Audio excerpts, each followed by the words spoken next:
उठो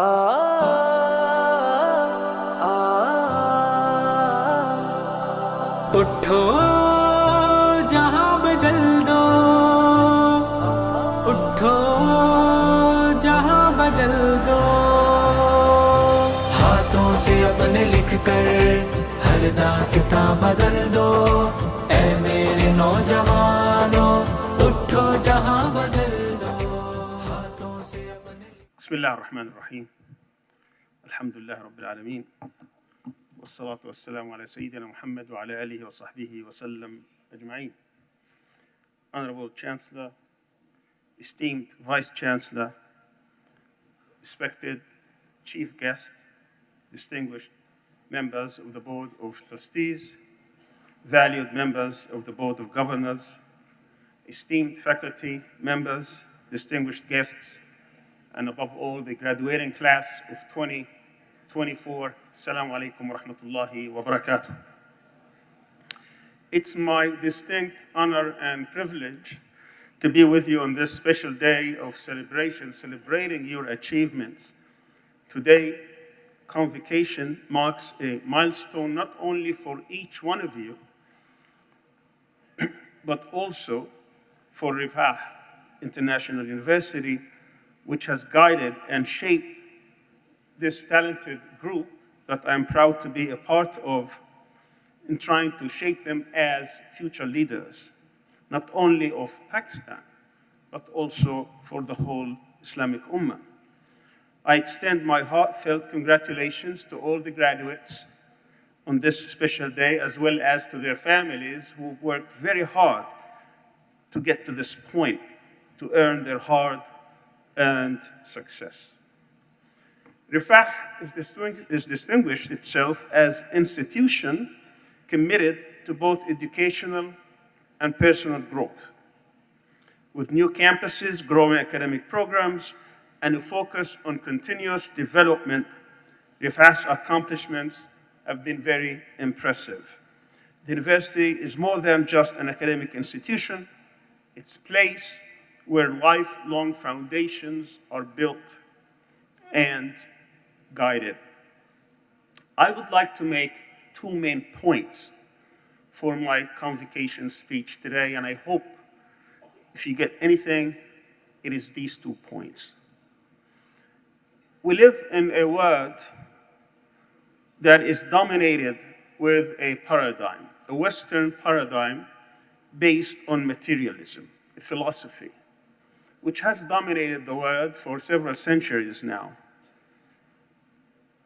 We can think of this paradigm as a straight line with 2 endpoints. At one point, we have man or woman. On the other point, we have a universe. The objective of man is to control, to subjugate the universe, is to make sure it is the master of this universe. Occasionally, you may have people with balanced values in trying to deal justly with this universe. For most of the time, this man, based on material values, is trying to subjugate, oftentimes violently, with this universe. This is the Western paradigm that the world has been living under for several centuries now. We have a different paradigm. Riphah has been trying to promote this paradigm, which I call the Tawheedi paradigm. In this paradigm, we have a triangle rather than a straight line. This triangle has 3 endpoints. It does have the endpoints of man and universe, but there is a third endpoint, which is the Creator, the Almighty, Allah subhanahu wa ta'ala. And here, man is subject to the dominion, to the control, to the power of Allah subhanahu wa ta'ala. It is subjected to the values given to mankind by Allah subhanahu wa ta'ala. It is not a free reign to have its own values, to subjugate the universe as it wishes or as it desires. This is a very important distinction Because when man is subjected to the rules, to the dominion, to the instructions, to the principles, to the teachings of Allah subhanahu wa ta'ala, it's a different word. Instead of trying to subjugate the word, the universe, we're trying to build it. It's the value of Imran. And here we can talk about the relationship between Allah and man, and that's the concept of Tawheed. The true subjugation of man, not to his desires, not to his whims, but to Allah subhanahu wa ta'ala. And the relationship between Allah and the universe is taskhir. Allah made this universe available to everyone, good and bad, through the sunan, the laws of nature that Allah embedded in this world. And the relationship between man and the universe in this paradigm is Imran, is to build it according to the rules, the teachings, the principles, the values embedded in the Quran, the book of Allah. And then there is a circular relationship between man and his fellow man. Instead of trying to subjugate and dominate, it is to cooperate in a spirit of brotherhood, in a spirit of equality. These are the two paradigms, and unfortunately we've been living in a world in which the first paradigm dominates, and it is your task, your mission, your job is to change this world so that we can come to the Tawheedi paradigm, in which the spirit of true values, where man is not subject to his own desires, but to the principles of Allah, to change this world towards a paradigm in which man would be cooperating with his fellow man. We have seen for the last century what the first paradigm did to the world.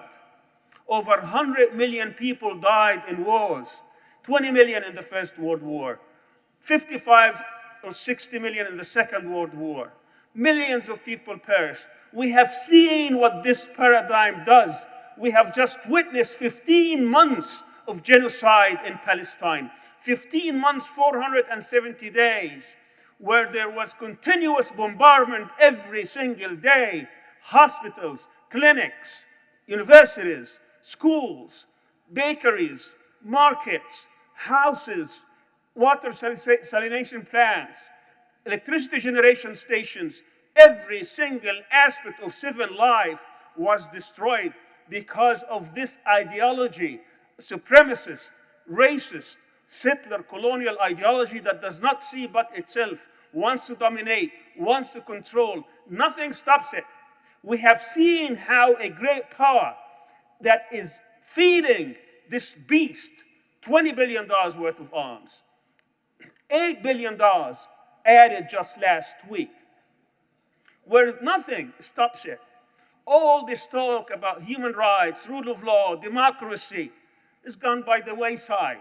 No one really cared about that when it came to how this paradigm must dominate, the power to dominate another group, the Palestinians. This is what we ought to change.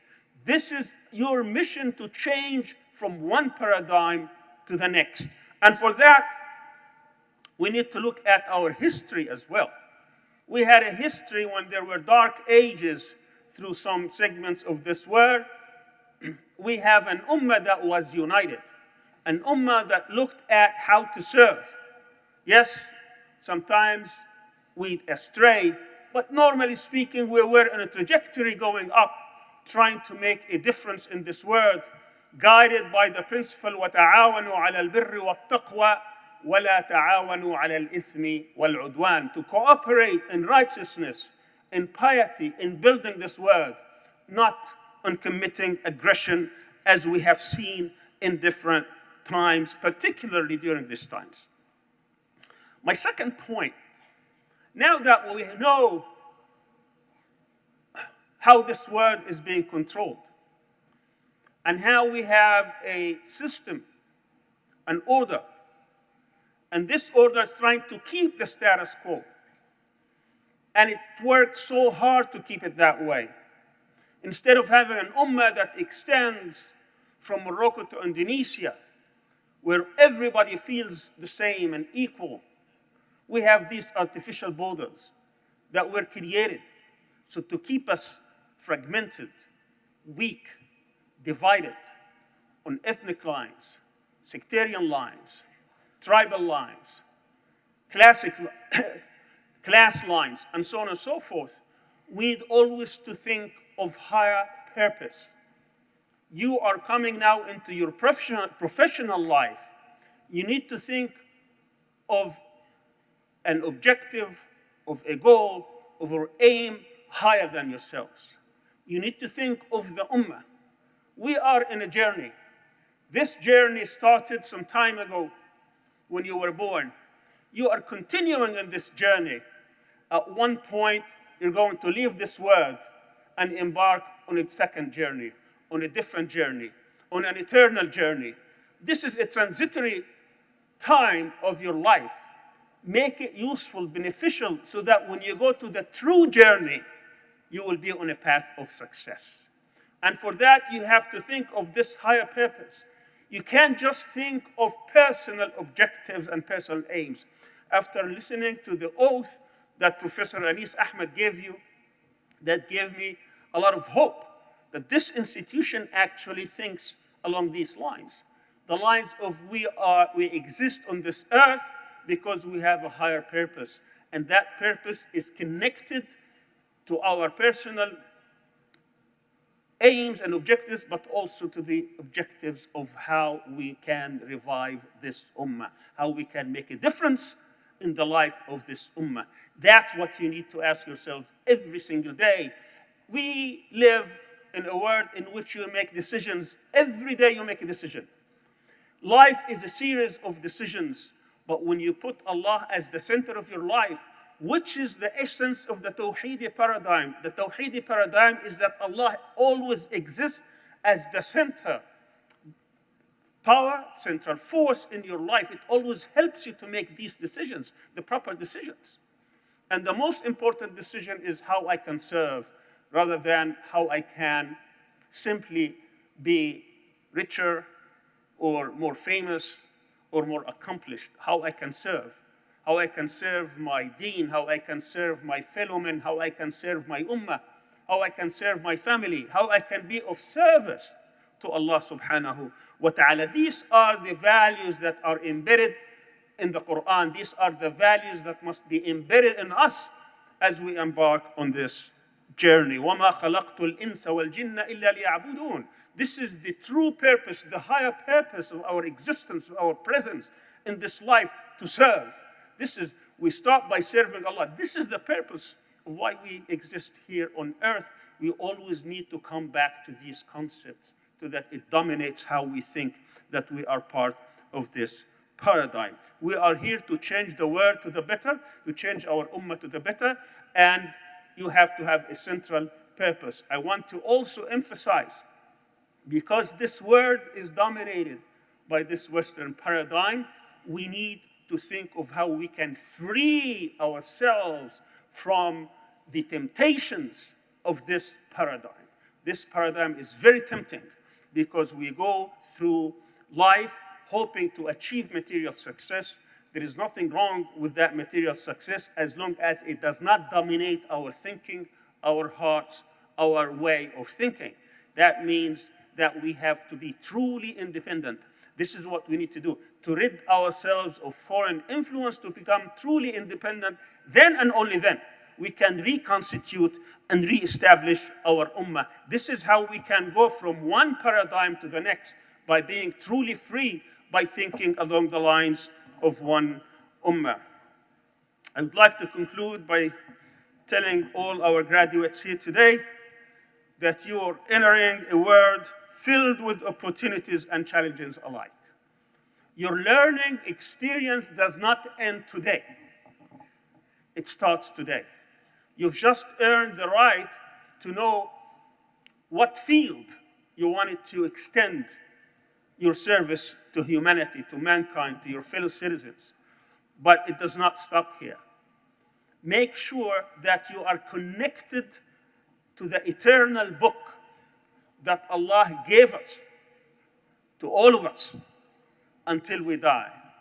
Make reading of one page, one part of the Quran as part of your daily routine.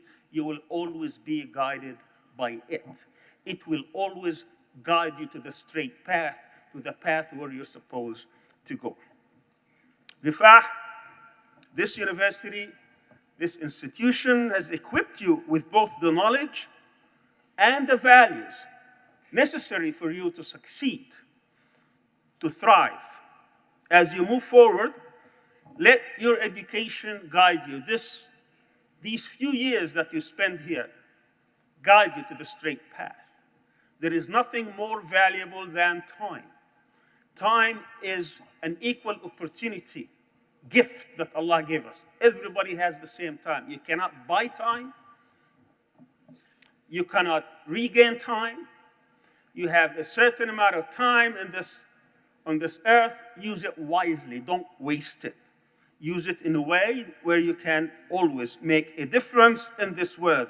As you move forward, let that be your principle, how I can be service to others. I urge you that you lead your life with integrity, that you don't compromise your values. Always come above anything else with your passion and commitment to continue your learning journey, that you become a person with wisdom, a person with a system of values where people can look up to you, that you are a moral guidance and you truly represent this institution that's trying to make a difference in the world.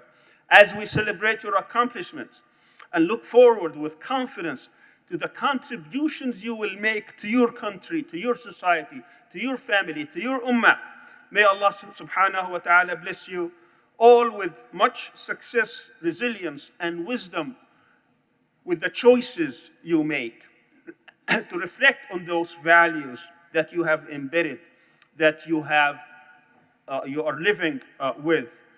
Congratulations once again, and do not forget those who are left behind, the downtrodden, the poor, the people who do not have the same opportunities. Lend a hand to them. Don't forget our people who are struggling day in and day out in Palestine, in Kashmir, all over the world. They are deserving of our support. The ummah cannot be the ummah unless all of us feel its pain and pray for its success. May Allah subhanahu wa ta'ala guide you all. Wassalamu alaikum wa rahmatullahi.